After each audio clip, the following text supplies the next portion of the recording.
दुर्गापुर नाम के एक छोटे से गांव में माधुरी और रामू एक पति पत्नी अपने दो बच्चे नेहा और रोहन के साथ एक टूटा फूटा घर में रहते थे।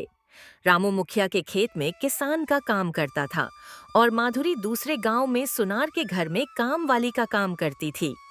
दोनों पति पत्नी मजदूरी करके बड़े मुश्किल से अपने बच्चों का पेट भरते थे।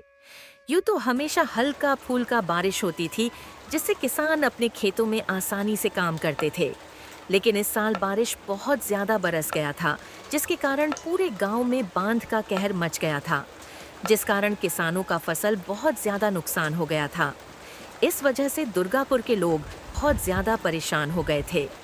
दिन हो या रात हो, बारिश के कारण परेशान थे। मैं इस गांव में बहुत साल रह चुका हूँ। इस तरह की बारिश मैंने कभी नहीं देखी।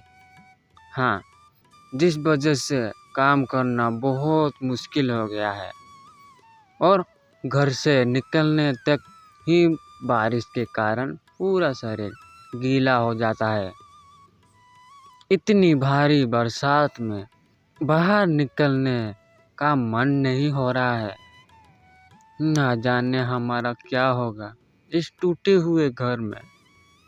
ओह, मैं भूल गया। ठीक है, अब मैं काम पर जा रहा हूँ, नहीं तो मालिक बहुत गुस्सा करेंगे।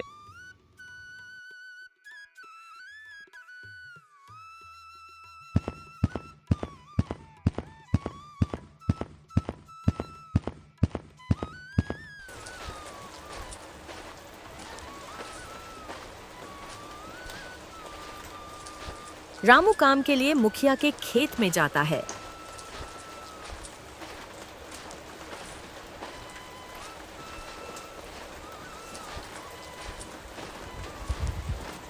नेहा और रोहन बगल के गांव में एक सरकारी स्कूल में पढ़ते थे।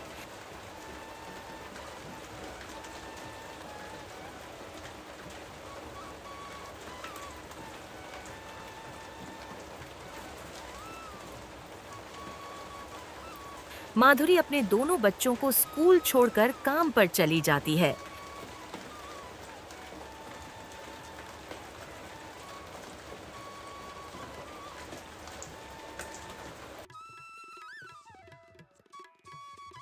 उस बड़े से घर में मालकिन रीता और मालिक मोहन अपने दो बेटियों मीनाक्षी और नंदिनी के साथ रहते थे। ओह माधुरी, तुम आ गई। जल्दी से घर का पूरा काम खत्म कर लो। पता है आज मेरी बेटी मीना का बर्थडे पार्टी है। शाम 5 बजे से पहले तुम पूरा काम निपटा लो। और हाँ, इसके बाद तुम हॉल सजाने में मेरी सहायता करोगी, ठीक है ना? ठीक है, मैं सबसे पहले घर का पूरा काम खत्म कर लेती हूँ और उसके बाद हॉल सजाने में मैं आपकी सहायता करूंगी।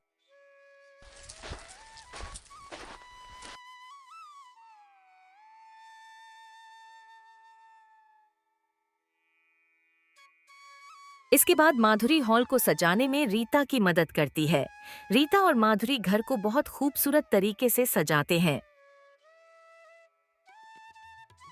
अच्छा मैम साहब, मैं पूरा घर का काम खत्म कर चुकी हूँ और पार्टी की तैयारी भी कर दी हूँ, तो मैं अब घर जा रही हूँ।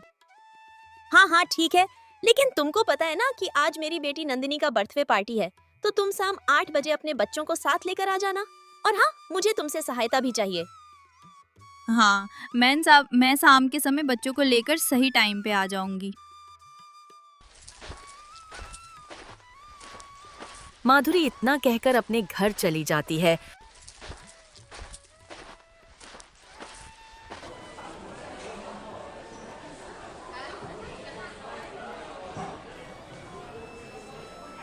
और अपने दोनों बच्चों को अच्छे से सजाकर शाम 4 बजे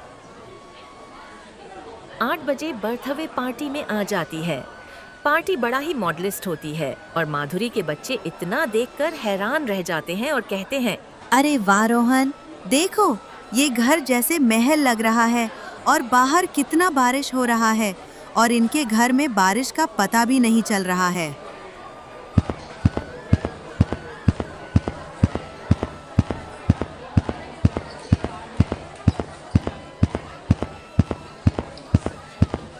अरे ये घर में की तरह इसलिए लग रहा है क्योंकि इसे मेरे पापा ने बड़े प्यार से बनवाया है, इसलिए बारिश का पता नहीं चल रहा। ओह, इसका मतलब अगर घर बड़ा हो तो बारिश का पता नहीं चलता है। बाया, हम लोग भी अपने पापा से बोलकर अपने लिए बड़ा सा घर खरीदवाएंगे ताकि हमें भी बरसात में परेशान ना हो।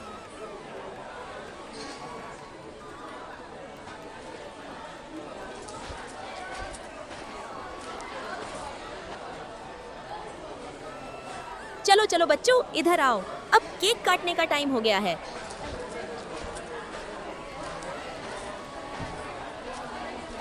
दोनों ही सामान देखने लगते हैं और देखते देखते 10 मिनट बीत जाता है।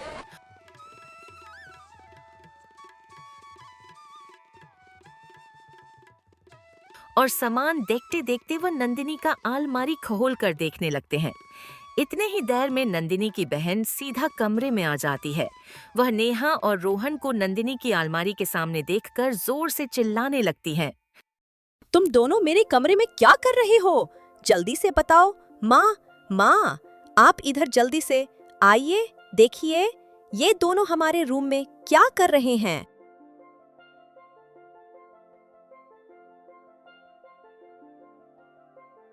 अपनी बेटी मीनाक्षी की आवाज सुनकर तुरंत रूम में आती है। तुम दोनों अभी के अभी मेरे रूम से बाहर निकलो।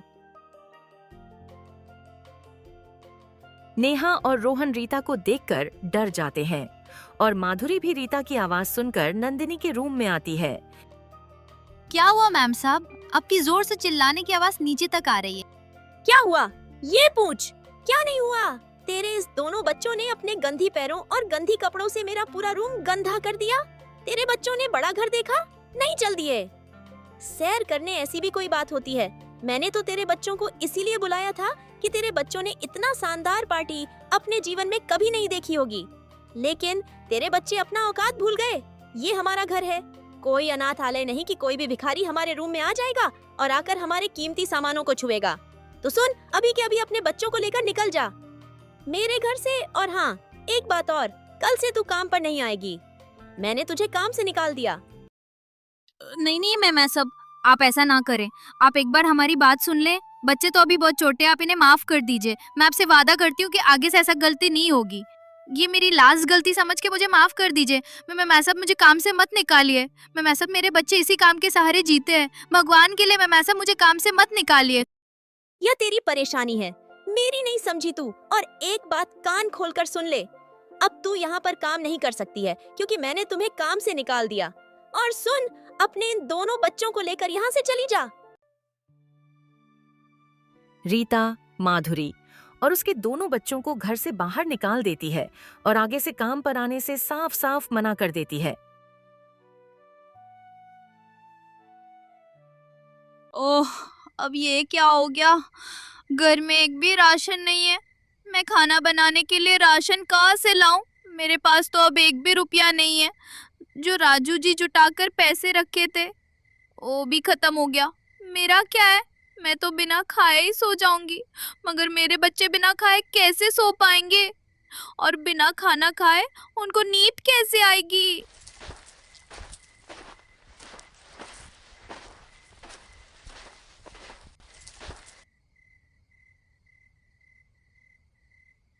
ओ सुनिए जी, आप आ गए। घर में कुछ भी नहीं है खाना बनाने के लिए। आज बिना खाए ही सोना पड़ेगा। अरे क्या बात है, तुम चिंता क्यों कर रहे हो? आज मैं खाना मुखिया जी के घर से लाया हूँ। हाँ, उनके घर आज पार्टी थी तो बचा हुआ खाना मैंने अपने साथ ले आया हूँ। ये लो, बच्चों को खाना दे दो।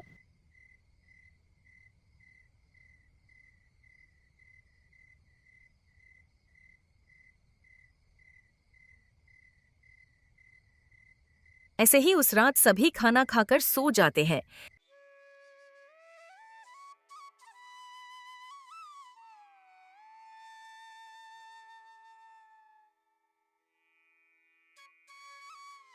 ऐसे ही कुछ दिन बीत जाते हैं और घर के हालात बिगड़ जाते हैं।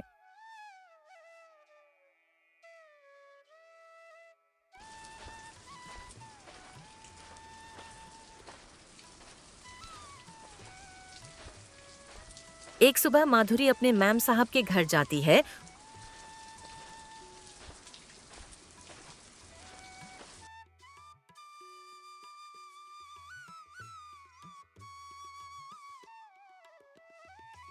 और उससे थोड़े पैसे उधार मांगती है। मैम साहब, कैसी हैं? आपको देखे मुझे बहुत दिन हो गया। मैम साहब, मेरे घर में एक भी राशन नहीं है। आप मुझ पे तरस खा के कुछ पैसे उधार दे दीजिए, मैं आपको जल्दी पैसे लौटा दूंगी। मेरे पास एक भी रुपया नहीं है, और वैसे भी मैंने तुझे पहले ही काम से निकाल दिया था, और फिर भी अपनी गंदी शक्ल लेकर यहाँ आने की तेरी हिम्मत कैसे हुई? चल निकल अब मेरे घर से, और आइंदा से अपनी गंदी शक्ल मुझे मत जनरल दिखाना। रीता की इस तरह की बातें सुनकर माधुरी उदास होकर घर जाने लगती है।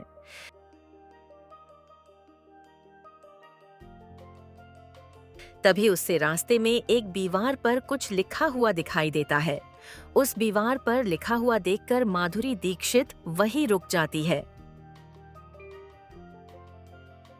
रेस्टोरेंट में खाना बनाने वाली की जरूरत है। रेस्टोरेंट के बारे में जानने के लिए इस पते पर जाती हूँ, और वैसे भी मुझे अलग अलग तरह के खाना बनाने आता है। अगर यहाँ मुझे काम जॉब मिल जाए तो घर चलाने के लिए मुझे कुछ पैसे मिल जाएंगे।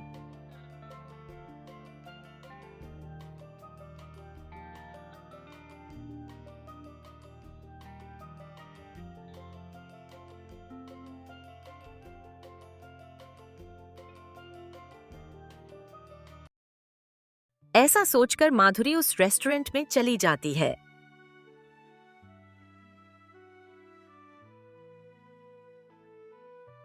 मालिक, मैंने आपका पोस्टर देखा है। क्या आपको खाना बनाने वाली की जरूरत है? हाँ, लेकिन तुम खाना बना पाओगी? क्या तुम्हें अच्छा अच्छा खाना बनाना आता है?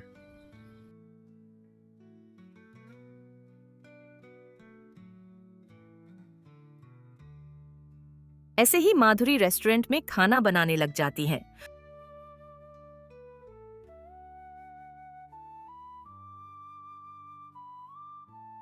और रेस्टोरेंट में खाना खाने वालों को खाना देने लगती है। देखते ही देखते रात हो जाती है और रेस्टोरेंट में सारा खाना खत्म हो जाती है। चलो, आज तो सारा खाना बिक गया। आज तो तुमने आधे दिन से ही खाना बनाई हो, लेकिन कल से तुम सुबह जल्दी आकर खाना बनाना होगा। हाँ साहब, मैं कल सुबह ही खाना बनाने आ जाऊंगी, और मैं कल बहुत ही स्वादिष्ट खाना बनाऊंगी। ये लो आज की अपनी मेहनत का पैसा, जो तुमने अपने मेहनत से कमाया है।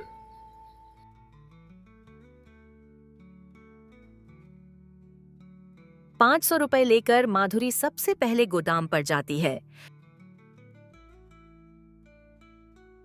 वहां से कुछ राशन का सामान खरीदकर अपने घर आ जाती है। घर पहुंचने पर माधुरी जल्दी जल्दी स्वादिष्ट पकवान बनाती है और अपने बच्चों को खाना देती है। और नेहा, रोहन, और गर्मा गर्म खाना खा लो बेटा।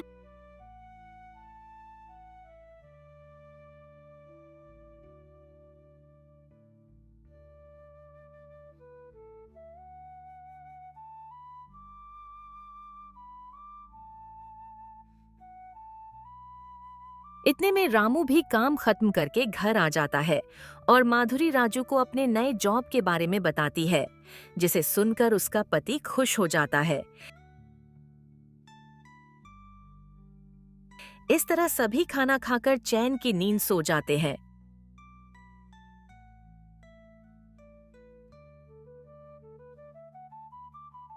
माधुरी के बनाए हुए खाना ग्राहकों को बहुत अच्छा लगता है। माधुरी के बनाए खाना खाकर रेस्टोरेंट में आए हुए लोग खाना की बहुत तारीफ करते हैं। उनको आज का बना हुआ खाना पहले से ज्यादा पसंद आता है।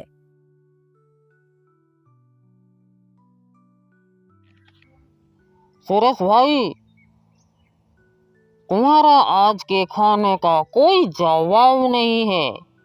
इससे स्वादिष्ट खाना आज तक मैं इस रेस्टोरेंट में कभी नहीं खाया था। आखिर में क्या जादू किया है कि खाना बहुत स्वादिष्ट बना है। आज तो मैं अपने घर के लिए भी खाना लेकर जाऊंगा। मेरे लिए खाना पैक कर दो। अपने खाने का तारीफ सुनकर सुरेश बहुत खुश होता है और रीता से कहता है, वाह माधुरी, तुमने तो कमाल कर दिया। तुम्हारे हाथ का खाना खाकर ग्राहक तो अपने घर के लिए भी खाना पैक करके ले जा रहे हैं। वाह माधुरी, तुम्हारे हाथ में तो जादू है। आखिर में तुमने खाना बनाना कहाँ से सीखा? कहीं से नहीं साहब, मैंने तो अपनी माँ से खाना बनाना सीखा है।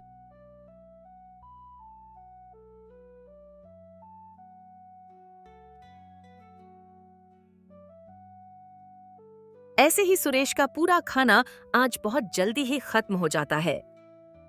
आज तो खाना बहुत जल्दी खत्म हो गया। कल से तो हम ज्यादा मेहनत करके ज्यादा से ज्यादा खाना बनाएंगे। और हाँ, खाना ज्यादा से ज्यादा बिक रहा है, इसलिए मैं कल दुकान में फ्रिज और पंखा नया लाने जा रहा हूँ, जिससे ग्राहक ठंडा ठंडा पानी और पंखा का मजा लेकर खाना खाएंगे और हमारा खाना ज्यादा से ज्यादा बिकेगी। तुम्हारा क्या राय है इसमें? हाँ साहब, ये तो बहुत बढ़िया रहेगा, जिससे ग्राहक ठंडा पानी और हवा का मजे लेकर खाना खाएंगे। अगली सुबह सुरेश अपने रेस्टोरेंट में नया फ्रीज और नया पंखा लगवा देता है और जैसा उसने सोचा था ठीक वैसे ही होता है। पंखा लगने के बाद सुरेश के रेस्टोरेंट में खाने वालों की भीड़ लग जाती है। ग्राहक पंखे का मजे लेकर खाना खाते हैं। ऐसे ही सुरेश का सारा खाना आज भी बिक जाता है।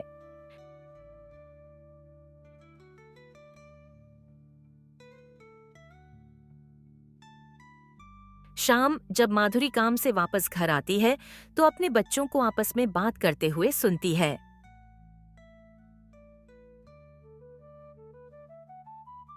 भैया, उस दिन पार्टी में कितना मजा आ रहा था।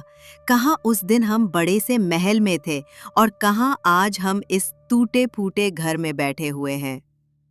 काश हमारा घर भी बड़ा होता तो हम भी अपने घर में आराम से बैठे होते।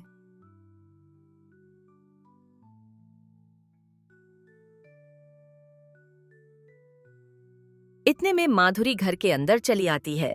अरे नेहा और रोहन, तुम दोनों यहाँ क्या कर रहे हो? ये क्या तुम दोनों ने अपना होमवर्क पूरा किया तुमसे कहा है और उसे याद किया कि नहीं? अगर नहीं किया है तो जल्दी जाओ उसे पूरा करो। और मैं जा रही हूँ घर का काम करने और खाना बनाने, ताकि जब तुम सब अपना होमवर्क पूरा कर लो तब आराम से खाना खा के सो जाना, क्योंकि कल तुम दोनों को स्कूल भी तो जाना है। ठीक है माँ, हम अपना होमवर्क पूरा करके आते हैं, तब तक आप खाना बना दीजिए।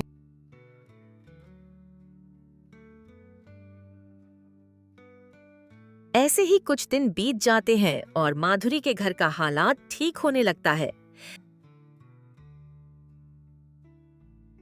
ऐसे ही माधुरी सुबह काम पर जा रही थी, तभी उसे कुछ लोग मिलते हैं जो अपना घर बेच रहे थे क्योंकि उन्हें पैसों की बहुत जरूरत थी। माधुरी घर को पूरे अच्छे तरीके से देखती है और माधुरी को वह घर बहुत अच्छा लगता है।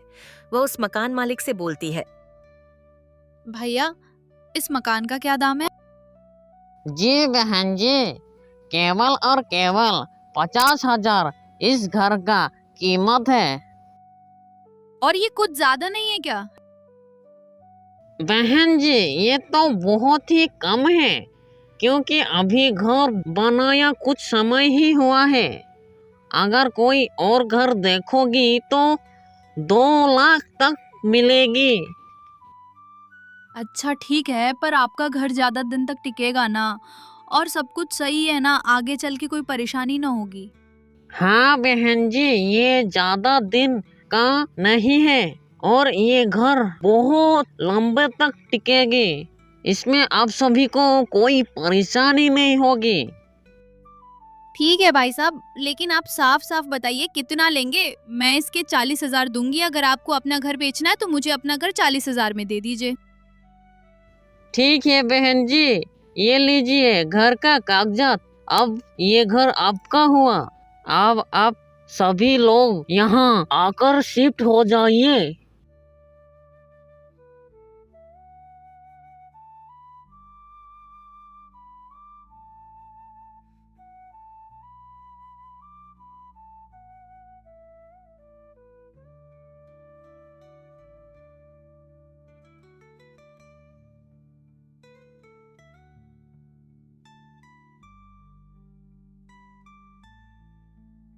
माधुरी अपने घर जाती है और अपने पति और बच्चों को सारी बात बताती है, जिसे सुनकर सभी बहुत खुश होते हैं।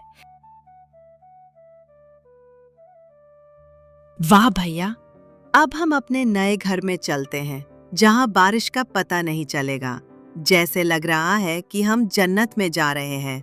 अब बारिश भी हमारा कुछ नहीं बिगाड़ पाएगी। नए घर में जाने के लिए बच्चे बहुत खुश हो जाते हैं। तभी रामू बोलता है, आखिर में तुमने आज बच्चों के दिल की बात सुन ही ली और उनका इच्छा पूरा कर दिया।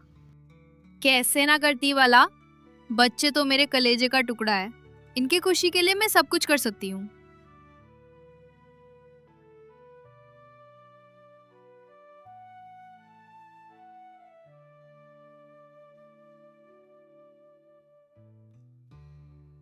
सब नए घर में शिफ्ट हो जाते हैं।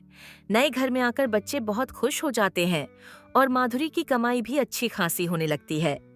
माधुरी के हाथों का खाना खाने के लिए रेस्टोरेंट में ग्राहकों का मेला लगी हुई थी। इससे सुरेश खुश होकर माधुरी का सैलरी दुगुनी कर देता है।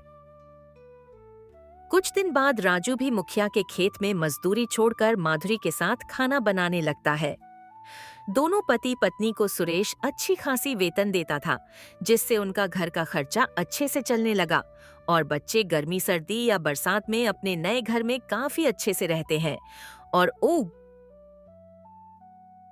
भी अपना पूरा जुना जीवन खुशी खुशी बिताने लगते हैं। दोस्तों, इस तरह की कहानी देखने के लिए हमारे इस चैनल को सब्सक्राइब करो और लाइक शेयर कमेंट भी करना मीठे मीठे से।